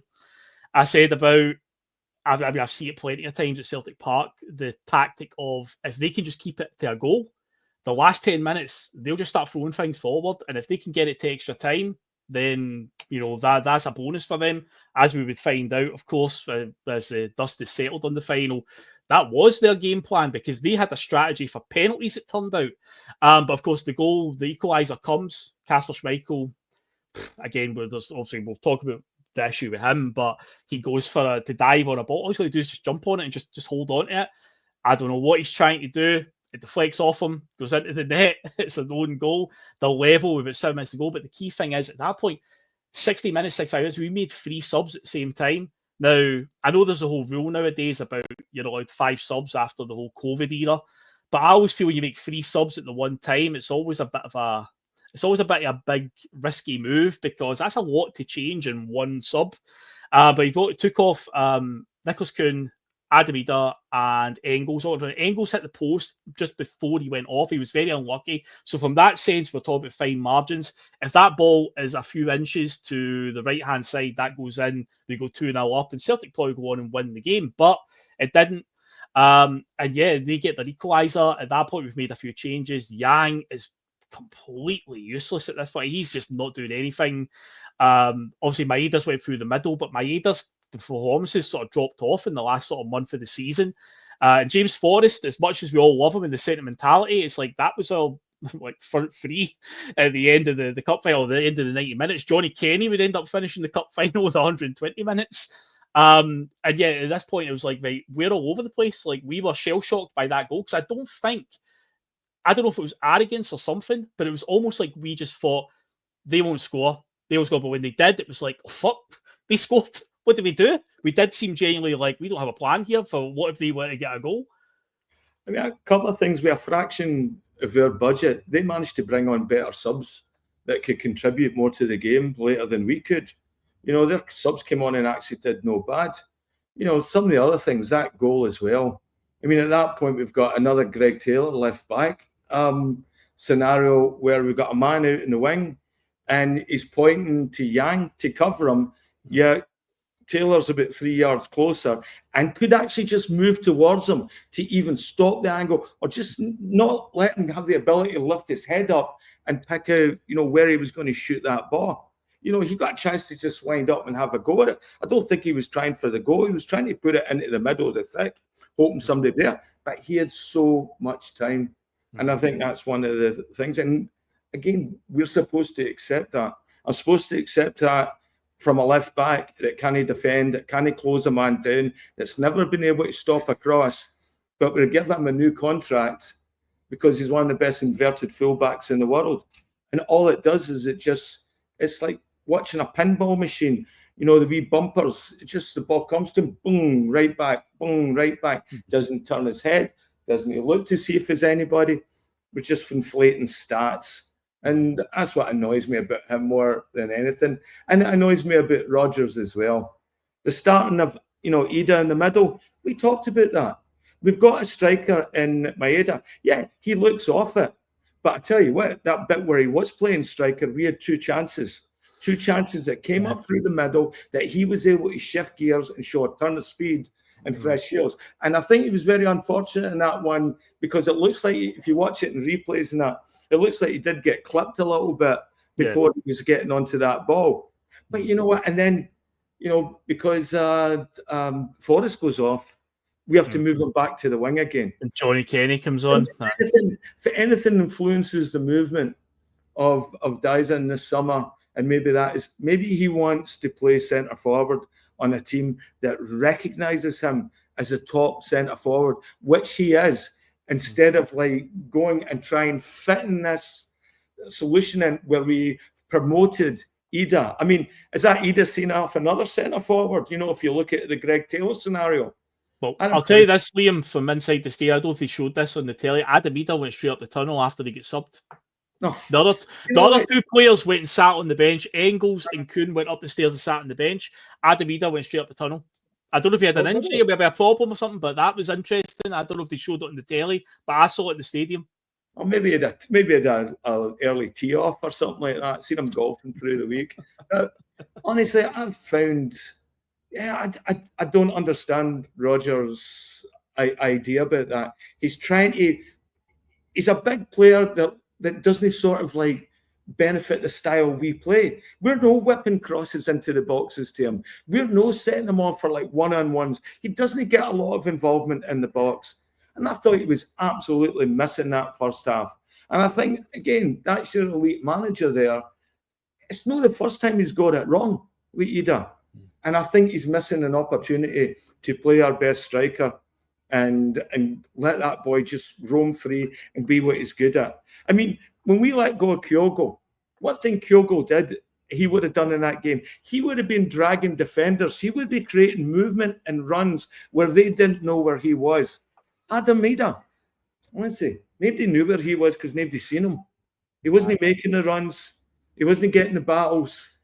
I don't know. I just find he's a very lethargic player. He can't change a game. If the game's not coming to him, he doesn't go and get the game. He's anonymous, you know. And I don't blame Adam Ada. Just don't blame Greg Taylor. I blame Brendan Rodgers. It's like, come on, what are you doing? This is your end of your second season, and you still haven't figured out your best players for your best positions. You're still guessing. How are you guessing? You know, well, Greg Taylor ended up in midfield by the end of the game, if you remember correctly, as well. He ended up playing out right midfield. Another one as well. Yeah, because we didn't have any midfielders on the bench because we were goosed. But I'm going to go on to the subs in a minute because obviously there was something about that in extra time as well. But it turns out by the spell the Glasgow for it, Eden apparently does always go up the tunnel and then comes back for whatever reason. So that was something. I'm trying to create a narrative out there. You know, I saw him go up the tunnel. You'll get the headlines out there that Eden was in a huff, but no, it was he apparently always does it. But going to extra time. And again, talk about fine margins. I've seen earlier in the game, Engels hits the post. Maeda missed that chance at the end. These are things that they go in. Greg Taylor had a chance and we were 1-0 up, where there was a bit of a pinball essentially effect, where the ball bounced around a little bit, it rolled out to him on the edge of the area, and he's had a great shot at goal. And Mitov looks beat, but one of the Aberdeen defenders throws himself in front of it, just in front of the goal line, and heads it over. And it's like, again, fine margins. That goes in. We go 2-0 up, and you know, Bob's your uncle, Celtic win the treble, but it didn't, and that's that. But in extra time, and of course, stories have now come out since then, and I don't know how much you have seen of this, but apparently in amongst all the celebrations with Aberdeen, with the press conference the other day and the celebrations with the open top bus parade and stuff, Jimmy Telling apparently mentioned that his scouting team had done a report essentially on Kasper Schmeichel that because of his injury, he does not dive to his right now. He's trying everything in his power to protect his right-hand side.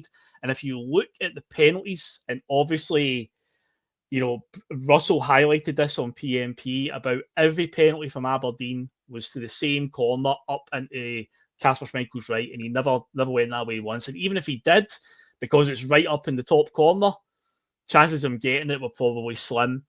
Now, in extra time, in the current day football environment where we get 5 subs, when you go in extra time, you get a 6th substitution. Are you telling me that Brendan Rodgers didn't identify this as a problem? Did he not consider that we might go to penalties here? This might go to a penalty kick scenario. And remember the 2014 World Cup with minutes to go between Holland and Costa Rica, Louis van Gaal subbed on his goalkeeper, Tim Krul, one to mess with Costa Rica because they probably had a plan for penalties, but they probably weren't prepared for the second choice keeper coming on because Aberdeen were prepared for Kasper Schmeichel in goal with their strategy. But if Sinisol comes on, they're going to be second guessing themselves. So to me, I think that was a failing on the manager there because that last 5 minutes of extra time, I couldn't believe it that we just kept passing it side to side. Nobody was willing to have a shot at goal. Now look, last year at the cup final, how did we score the winning goal? Bernardo broke and had a pop from outside the area, and shock horror, Jack Butland fumbled it. See, if you don't buy a ticket, you don't win the raffle. I can't understand players that will not have shots from outside the area when it opens up for them. All it takes is if they ricochet off a post and come back out to somebody and maybe they put it in. Maybe the goalkeeper fumbles it like the cup final in 2024. It can happen, but you don't take that chance, you're never going to know. And that last 5 minutes of the extra time, all that was going through my head was, if this goes to penalties, you know, it's in the hands of the gods, and we just get past it side to side. Liam Scales was on the ball. Looked like it was going to open up for him. No, stop. Pass it out wide again. And I was like, we're going to blow this here. And yeah, I say the thing with the penalties, now that I've learned from Jimmy Telling saying this, that they had a plan if it did go to penalties, and they were clearly playing for it in extra time. I think you've got an extra sub to make.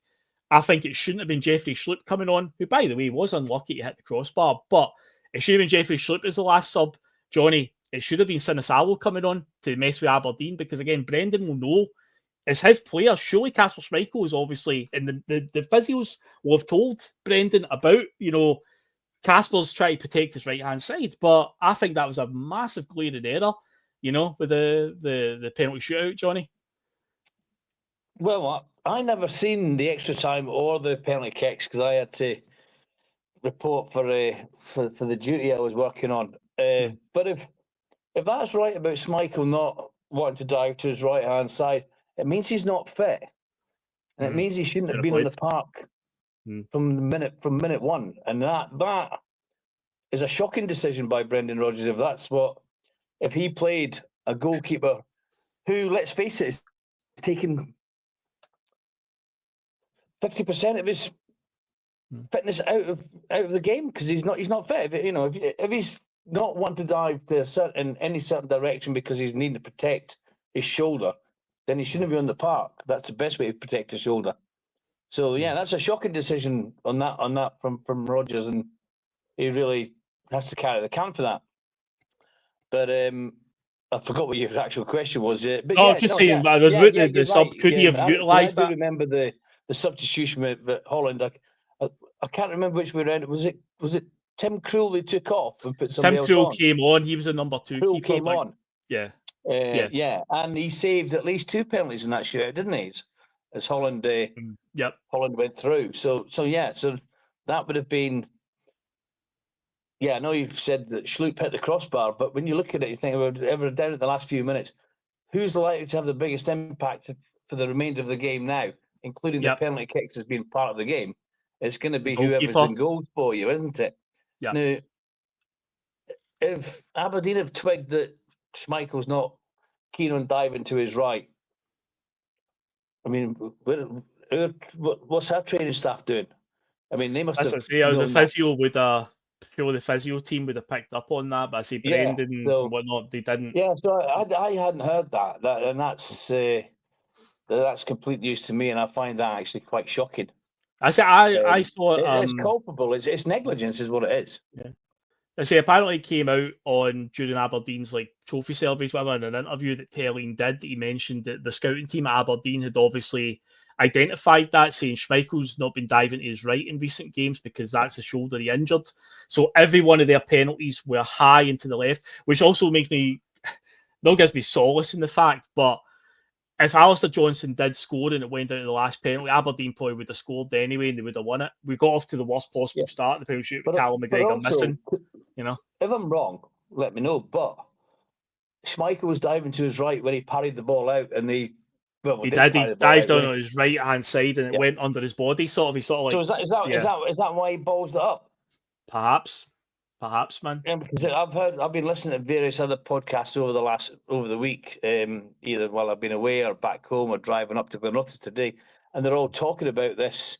I don't know what he was trying to do. Well, what he was trying to do then was obviously dive, protect his shoulder and save the ball, but more emphasis on protecting the shoulder. That seems to be the case. So now that we have this coming out that he was, the Aberdeen had identified that, it does put a new perspective on it. But yeah, as I say, if Alistair Johnson did score, it would have probably lost it on the next penalty anyway, because Aberdeen probably would again just stuck it to his right-hand side top corner, because every one of their penalties were absolutely perfect in that sense. And we got off to the worst possible start with missing by Callum McGregor. But yeah, it wasn't meant to be. The treble slipped through our fingers, but that's Brendan now been back 2 seasons. That is back-to-back doubles. We've won the league title both times. We won the Scottish Cup last season and the League Cup this season to go along with it. A good season could have been a great season, or was it a great season? Could have been an amazing season. Either way, still got 2 trophies in the bag, and also at one point this season we did overtake the world record. Guys, keep in mind, Rangers did state that they are the world record holders of 118 trophies. They decided these rules. We're on 120 trophies now, so I guess that makes us the world record holders now at this stage. But yeah, that's it. Celtic have won 4 titles in a row, and we head into next season now. What will be awaiting us with the Glasgow Rangers 49ers? We will have to wait and see. Everyone's got a wee eye on that just now. But yeah, that wraps up our chat of season 2024-25. We've done it just in time of 2 hours. Liam, you'll be happy to know it's an hour and 48 minutes now, so we've just managed to do it just in time. But yes, that wraps up a Bustalgia episode for the most recent season. I said at the top of the show, it's not very nostalgic right now because it was literally last week. But yeah, if you stumble across this video in a few years' time, hello in 2028. Yeah, I hope everything's going well. But yes, we will be heading off soon, folks. I will remind you all again, in case you haven't done it yet, you have to go over, you have to subscribe to the new channel, because come the start of the season, that's where a lot of the content will be going. As we announced on Wednesday night, me and Russell, yes, the Boise Bus, this channel will still be here. Russell will jump on and do shows if and when he's able to do them. Maybe somebody like myself, Liam, Johnny, whoever, will jump on with him, give him a bit of back and forth chat.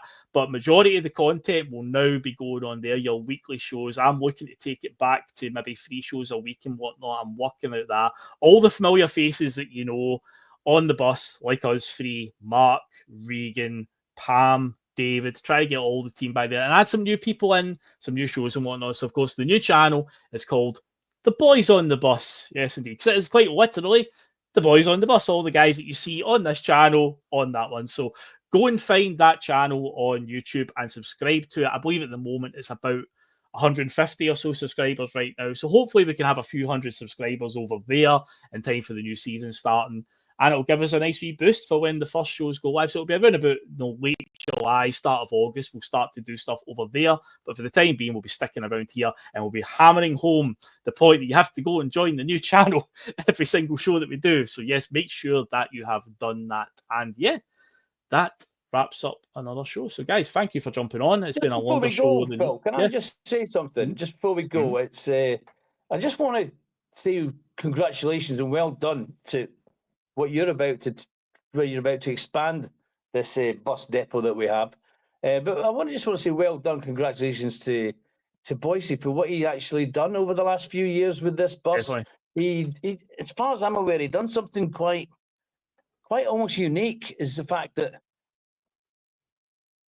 as far as I'm aware, he didn't know any of us before we joined him on the bus. He might have had some interactions on Twitter or whatever.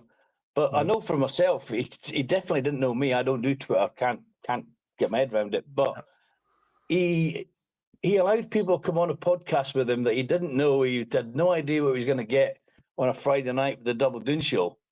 And I think that was a brave thing to do. And I think he's put together a damn good team, such as the likes of yourself and Liam and Mark, Terry, David, you know, some real quality guys on his team, and he's done so. I think he deserves to give himself a little pat on the back. So definitely, if he hasn't, I'll give him a pat on the back. Well done, mate. Yeah, definitely. Without a shadow of a doubt, we wouldn't be here doing this what we do if it wasn't for him. See, I went on, did the Double Doon show. And yeah, the rest is history. You know, we all did it. That's how we all came on here on a Friday night. And hey, maybe I'll do something similar on the new channel to try and find some new talent to bring on. Because I want to expand the team. I want to have new faces on as well. Say a lot of familiar faces will be on it, with a few new things sprinkled on top and a couple of new shows and concepts I've got. So yeah, I'm looking forward to the new season. But yeah, Boys on the Bus. The Boys on the Bus is the channel you want to go and find. So go and do it. If you haven't subscribed yet, go and get it done now. So we're going to just keep boring you to death, hammering at home about doing it. So yes, head over there and find the channel, hit subscribe, and you'll be ready for when that bus journey begins. You can come along with us on that one. So yeah, after that, guys, thanks for coming on. It's been an hour and 50 minutes. I appreciate your time tonight and I appreciate everyone that's watched. Hit the like button as well on the way out. Remember to do that. And yeah, guys, we'll catch you on the next one. All the best, and we shall see you later, guys. Cheers. See you later. Cheers.